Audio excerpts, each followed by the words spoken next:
Hello guys, how are you?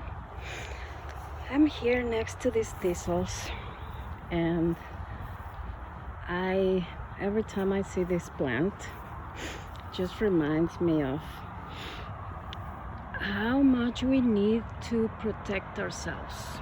You know, this is a plant, this is a type of thistle that is the Canadian one. It's not the one that is used for liver protection, but it is in fact a plant that teaches us about having boundaries. This plant grows, you can see they have like these super tall stems, and then there's the spikes. This is a plant of Mars, and then there's the red color, right? Like it's not red, but you can see the Mars Venus association because it has the flower, but even the flower has this you know, the spikes, but it's beautiful. I've seen it's very good for pollinators.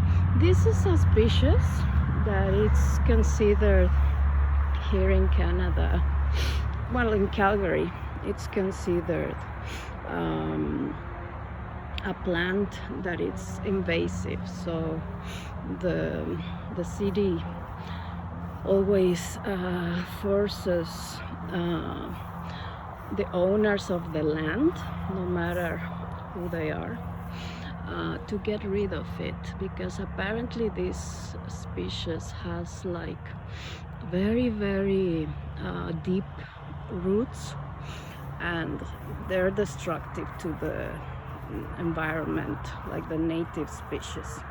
I always am very suspicious about this governmental approaches, right? Like they have their own ways of seeing nature, and most of them are the way they see it is I'm not going against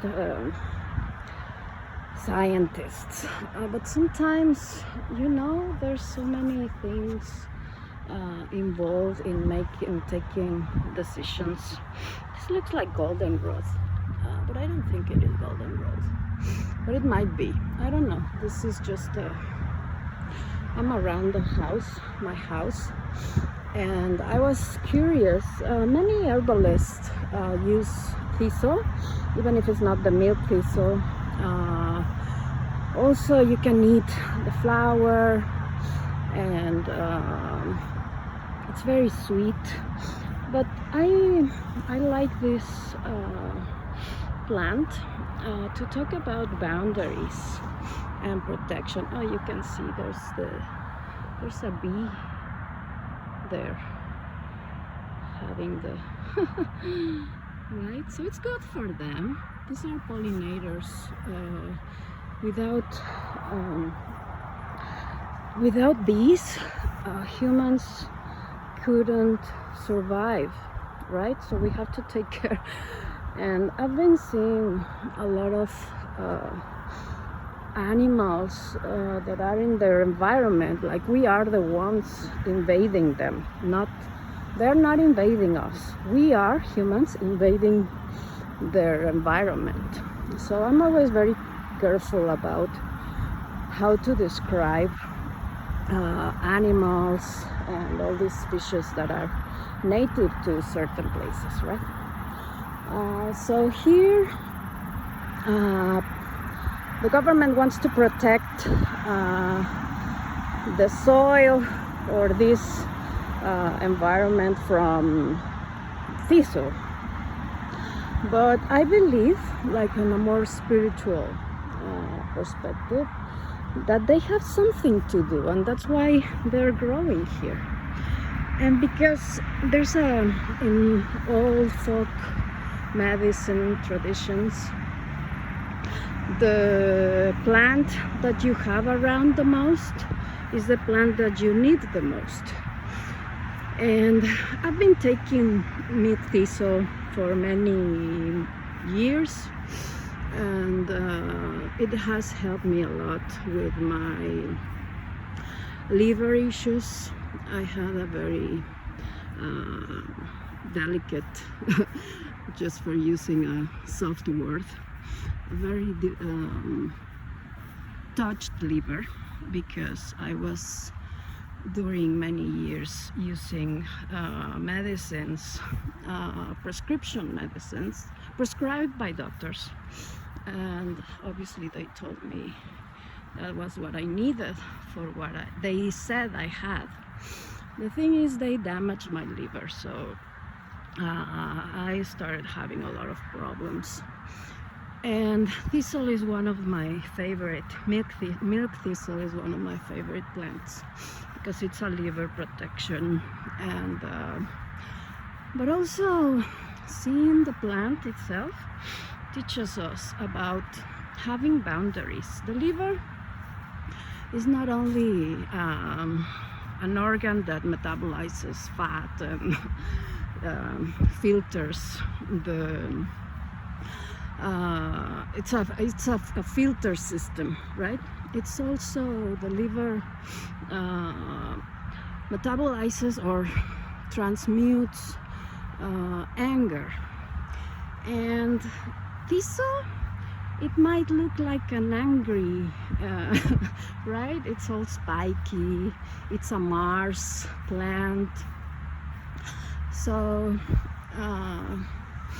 but it's protecting. When we're angry, we're really protecting our feelings from others, right? We build these spikes around the heart, we build the spikes around our feelings, but it's a way to protect ourselves.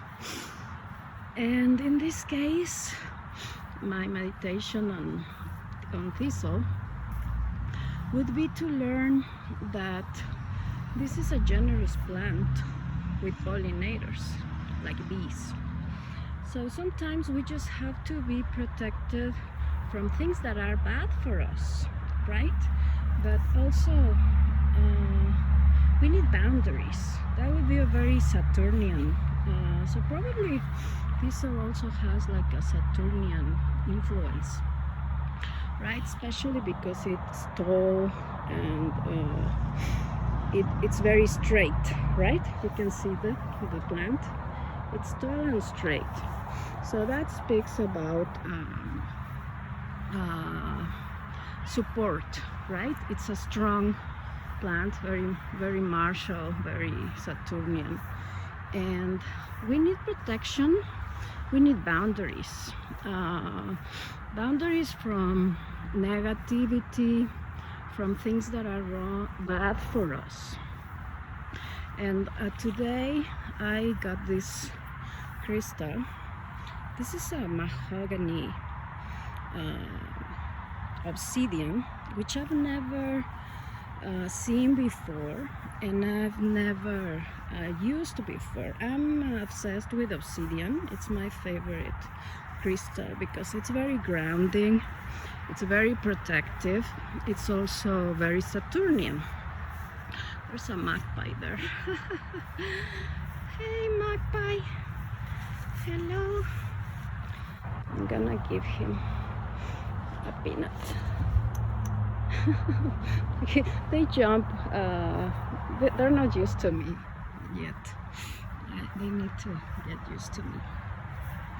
But anyways, boundaries, meat thistle or thistle and obsidian. That will be very good. This is mahogany, so it says that it's great for the root chakra. I always use black obsidian also for the root because it's very grounding. So when you're doing a lot of spiritual work, it's good to have boundaries, energetic boundaries, and protection and grounding energy around. So with these energies, I've been feeling very fiery energy since before the eclipse. I've been feeling really since Saturn and Neptune moved into Aries. There's a lot of fire there. So my head, because Aries rules the head, I've been having strong headaches, which is not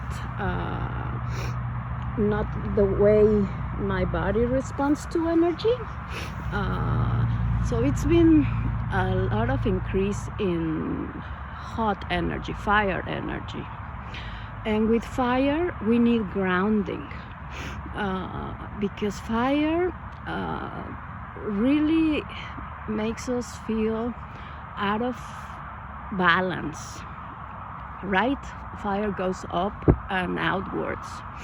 So it's a very distracting energy. I've been having problems. I'm very sensitive to energy. So every time there's a planetary influence changing, my body immediately feels very strongly.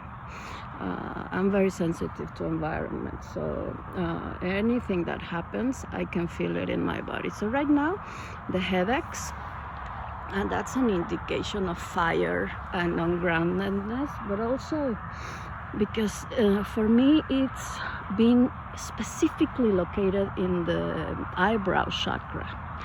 So I'm guessing, I'm almost certain that we're having like a breakthrough for our psychic abilities, like collectively, because Uranus is in Gemini. So all the aspects that these planets are, like all the combination of energies, it's opening our senses even more.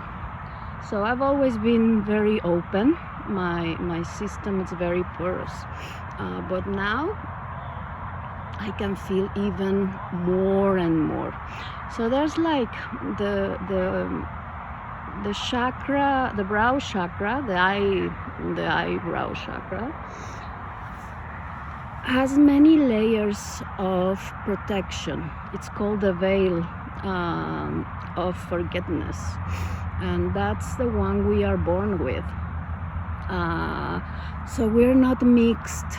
So we can really ground the soul into the body without interference from previous lifetimes or from other lifetimes, right? So what I've been feeling lately, it's I've been working a lot with my third eye, but lately it's been like intense, horribly intense. Like I've had to take medicines that I don't like because homeopathy is not working, meditation is not working, walking outside is not working out for me to release this headache. So there's like the opening of the last layers of the third eye chakra. So if it's happening to me, it's happening to many. I'm not gonna say to everybody because everyone has a level of evolution and not everybody's prepared to open their psychic senses. But many people, it's going through that transformation, and that's why we need the Thistle medicine. Because once your senses are open, you can see everything, you can feel everything, and it's not easy. It's not easy. People is very enthusiastic about psychic abilities until they have them open, right? You start seeing everything for what it really is. So we need protection, we need grounding, we need nature, and we need Thistle. So you don't need to take the medicine. There's many ways to have a protection from Thistle. One of them is just to sit and meditate with them. Just to be, that's why I'm here next to the Thistle, because the influence is not only when you take it, is when you see it, is when you talk about it. If you read about thistles, I've been also very interested lately in Scotland, and thistle is one of the it's the national flower or the national plant.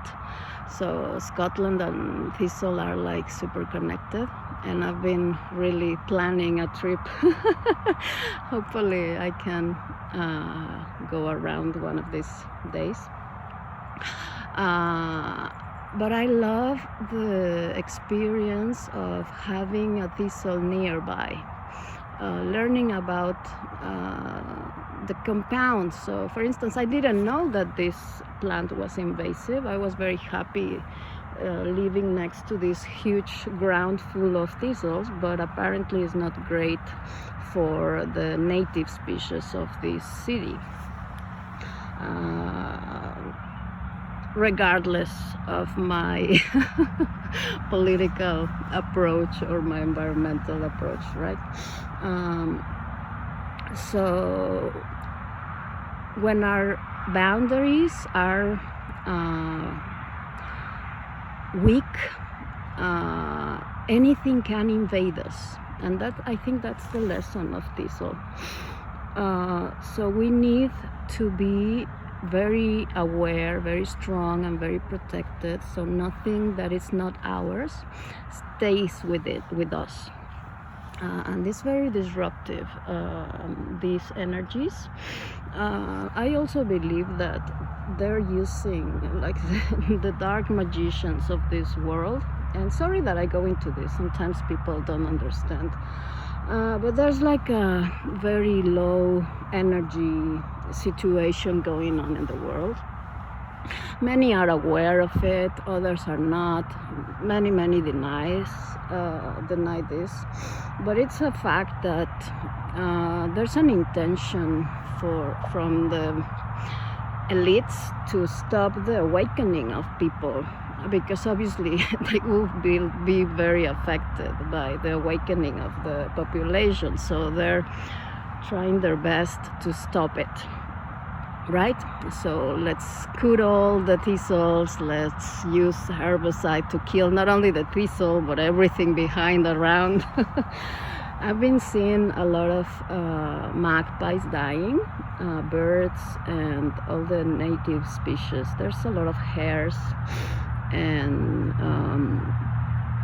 well, here is amazing, it's full, but every day I go out I see a lot of animals dying, more than normal. And I've seen in groups in Facebook that people is also noticing that there's more magpies dead around, that there's more animals in general, right? Death. So we need to take care of the planet, no matter if this is an invasive thistle or not. We can't keep using things that are destructive for nature and for us. We can't keep allowing ignorant people to make all the decisions about the environment. Like, we really need to start listening to the people that knows, to the people that knows beyond science, that understands, like the natives, all the indigenous people, that it's so connected to the planet, to the nature, right? Like, they live through nature, and they've been living this way for thousands and thousands of years. So they know by experience, not by just a book, not by just scientific analysis. Like, they live through this. So I believe that we should really connect with that. Try to, I always ask angels and any higher dimensional entities that have certain expertise with nature, to protect, right? To protect the animals, to protect the birds, to protect the trees, like this wonderful, you can see all these amazing pines that are, they have been here for so long, before anything or anyone, right? They're amazing. I don't know how many feet are these incredible trees, right? But the intelligence that they carry, and they are all connected through the roots. So we need to protect our environment, really, the way we protect our kids, right? Or our cats or our dogs. I'm in front of a dog park, so I see how people, I've never had dogs, but I see how people is just so invested in their animals, right? So we need to do that with the environment because we need it. We need it. We are dependent on them, and we are really destroying everything. So protection for our energetics, but also protection for our planet. This is what we really need. And yeah, I'm gonna keep walking. I'm gonna keep trying to release all this heaviness in my third eye. And yeah, I recommend to have this any kind of obsidian, and meditate with that. You can carry it in your pocket. You can just sit and put it in the root chakra, and just stay with the, obviously you have to clean it first, right? I clean them with smoke. I don't like to use water with any crystal, only if it's extremely dirty. Like if I use them on a plant and then I take it out, I clean with water. But not every crystal likes water. But in general, I like to clean them with smoke, because especially with Palo Santo, I really like to release the negative energies of crystals. Now, this is a very personal approach, but I don't recommend to put your crystals during the full moon or the new moon, or you need to be an astrologer to understand that a new moon, it's more than what any book of moons say. You need to understand every energy that it's involved in that moment. So if you put this crystal, for instance, now that we have the moon, I think it's in Sagittarius today, so it's more fire. You don't want more fire if you want grounding, right? So if you infuse this crystal with the light of the moon in Sagittarius, it's, instead of grounding you, it's gonna burn you. Now we have also in Aries, Saturn and Neptune in Aries right now. So this is huge fire energy. If you want a crystal to ground you, you don't need more fire on them. So if you're an astrologer, actually astrologers used, like ancient astrologers, used crystals for healing and magic. That was so someone came, like a king. Obviously astrology was for the privileged, not for the population, for the general population. So a king would have an issue and they would say, okay, someone is trying to kill you. These transits are showing that you're gonna die. So take this obsidian or this, I don't know, any type of protective crystal. Actually, a lot of jewelry from the Middle Ages and the Renaissance, it's made with crystals, because it's not jewelry. It is a protective amulet, right? And they were made specifically by astrologers with specific energies. So they would cast a chart and put the crystal to charge with the energy of the chart on the chart. That's how we do it in medical astrology as well. We charge water, we charge crystals, depending with a chart, knowing exactly what type of energy. So if you don't know about astrology, good astrology, like a deep understanding of all the planets, all the signs, all the aspects, all the decans, everything, like a very deep understanding of astrology, I wouldn't charge my crystals with the moon, no matter if it's a new moon, Sometimes the moon is void of course. So when the moon is void of course, the moon is not aspecting any other planet. It's a time where nothing happens. Really nothing happens. Like all the intentions that you have are going to hell, or to waste, right? So I think that people that doesn't understand astrology shouldn't use crystals, charged crystals during the moon, even for magic. Like the moon is a very complicated energy. And I know that many witches and many people, it's like always connecting the moon with everything good, but sometimes the moon, it's more harmful than beneficial. And a lot of New Age teachers would agree with me. The moon has also very negative energies directed by the black magicians in this planet. So let's say that they took over certain energies in the moon for their negative purposes. So you don't want to charge your crystals with that. I've never charged my crystals with the moon. I charge them with the sun, especially during a solstice, because the solstice is like a whole new energy, right? And it's very powerful.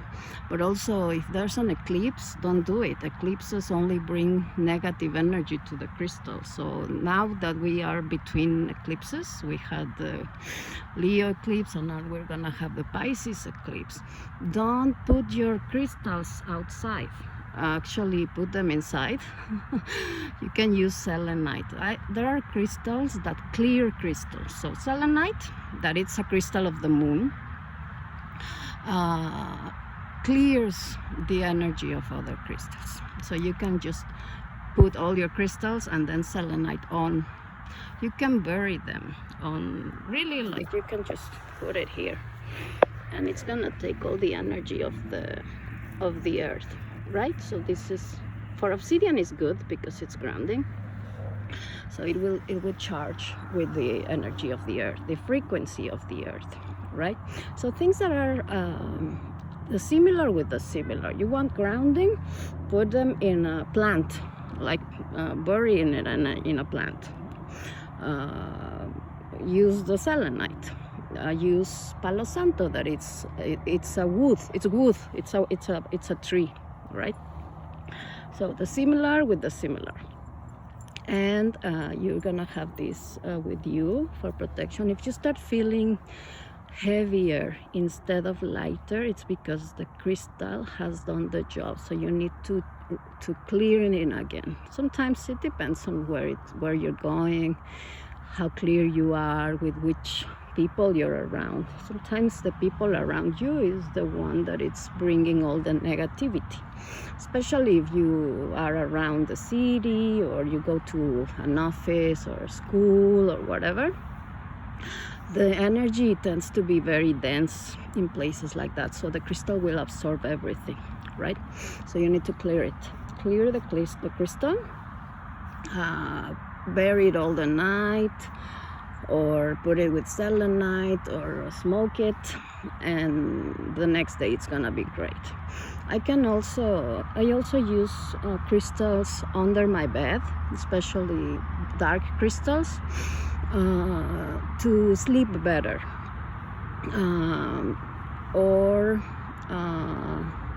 I went to the crystal store today, and because I'm more intuitive with crystals, than I don't really go looking for a specific crystal. I just go and see what calls my attention. So today I bought this one, and I bought also a desert rose, which was very interesting, and it's for the heart chakra and protection. And this plant is calling me again, the thistle. Protecting the heart chakra, that's very important. And this desert rose, it's very protective. I've never worked with it, so I still don't have the full spectrum of how this works. But I was doing some research, and it's associated with Saturn and Venus, which makes sense because it has, like, the way it's formed has a lot of sand, and it's a very very interesting rock. So it's good to pay attention, like opening your senses now that we're having this awakening of the third eye. I believe also the heart chakra, but my heart chakra is very open because it's always been open. So I don't have that issue. Actually, I need protection because it's so open that I can feel everything. But yeah, my experience is that crystals call you. You don't call them, they call you. So if you feel inclined to certain crystal, probably that's the crystal that you need. And we need to learn that everybody is different. So the recipe of one person might not work for everybody. That's why intuition is so important, to develop an understanding of what is good for you. I'm not saying, like, these crystals, in general, they're pretty safe. They're not gonna cause you to feel bad or anything, but there are crystals that are not great for everybody. So follow your intuition. If you go to a crystal store, don't touch all the crystals, because you're gonna receive all the energy of everybody that has been touching that. So it's not good, really. And yeah, follow your senses. And if there's a plant that it's calling you, or if there's a crystal or something that you feel inclined to do at the moment to protect you, to clear your chakras, to feel lighter, to be more healthy, do it. Don't follow trends, don't follow influencers. Follow your own advice. Sometimes if we work on ourselves, we discover that we are the best teachers for our own lives. So anyways, guys, just a little conversation about thistle protection and the energies in this planet. Thank you so much. Take care, and don't forget to like and subscribe. Thank you. Bye bye.